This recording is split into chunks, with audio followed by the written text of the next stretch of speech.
Hey there, are you surrounded by smokers, and is that one of the reasons why it's been hard for you to stop long term?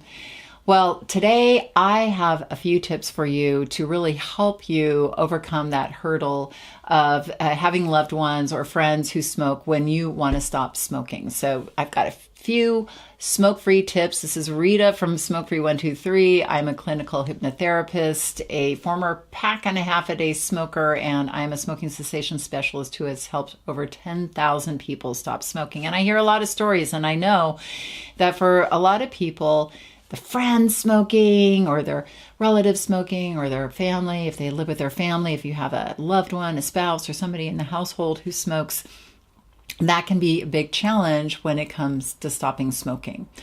So here are a few tips. One, when you stop smoking, you've really got to do it from you, and you cannot be a victim about it. You don't want to come at this from deprivation. You want to come at this from transformation. You're doing something amazing. You're taking back your freedom, your health, and your power. Now, the other people in your house, they might be a little intimidated by your decision, or they might be a little, jealous or whatever. But, for you, if you keep it, I don't want to say keep it to yourself. It's not about keeping it to yourself.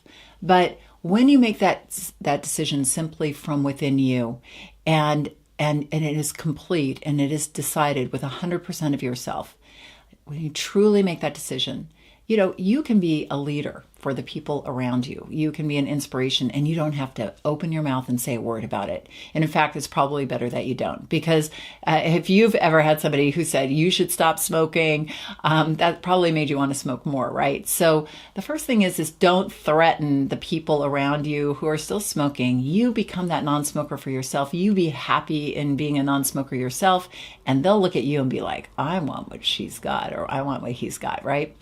Okay, so here's another tip, is that don't deprive yourself of your friends or family members' company.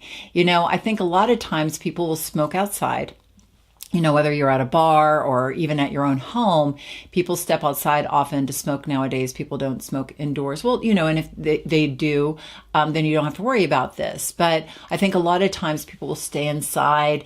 I'm trying not to smoke, and everybody else is outside smoking, and you see them laughing and having a good time. And it's not the cigarettes that are giving them a good time. They just enjoy each other's company, and they probably want your company out there too. So you can still step outside with smokers, but you can be the non-smoker. I bet you've had a friend or a family member who was a non-smoker who hung out with you while you smoked, and they were totally cool about it. Like if you go out there and you're totally cool, you can be the non-smoker hanging out with the smokers. And again, you can be a source of inspiration if you're not sitting there going, oh, you guys, that stinks and everything like that. If you're just like cool, you're like, oh, you guys go ahead and smoke.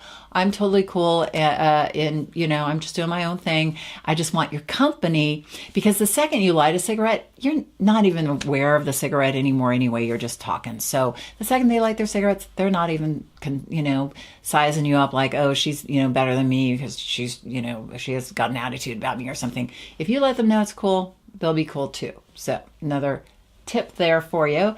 And you want to look at them, and again, this is going to sound a little like out there, but you want to just sympathize instead of be envious of them. Again, they want what you have. 99.9% of people who smoke desperately want to stop.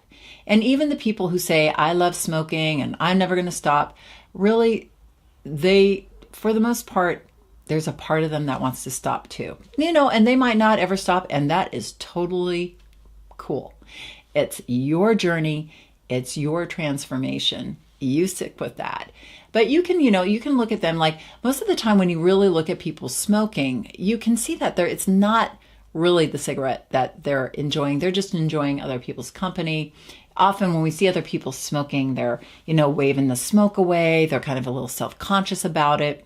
Often nowadays, it really depends on where you live in the world and the cultural attitudes around where you are. I'm, in Los Angeles, so of course it's, it's really frowned upon here.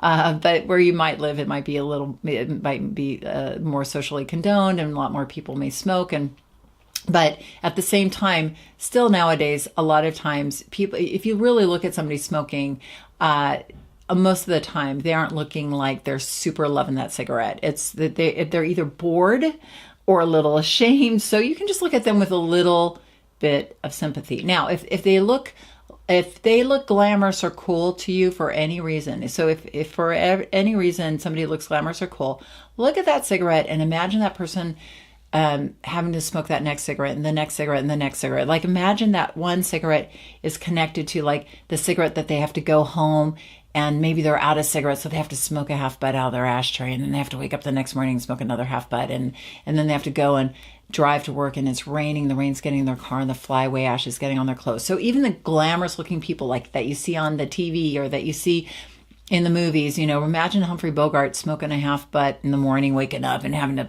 fish one out of the ashtray and smoke that, you know, not so glamorous or cool anymore, right? So I hope this is helpful. If you have questions for me, please ask them below. I would love to make a video on something that you're curious about. And listen, I know you can become a non-smoker. It's like I said, it's not about deprivation. It is about transformation. And it's about you making that powerful decision for yourself. If you like, I have a free video on the 3 mental steps to stop smoking permanently. Most of why we continue to smoke is mental, not physical. You've probably cottoned on to that by now, because I know most people can say they can go for a number of hours without smoking and they aren't sweating or convulsing. It's really much of it is mental and not physical. So check out the video. I think you'll find it really enlightening and very powerful. Great ways to remove those mental roadblocks that keep you smoking. All right. Have a fantastic day. I hope you found this smoke-free tip useful, and go have an amazing day.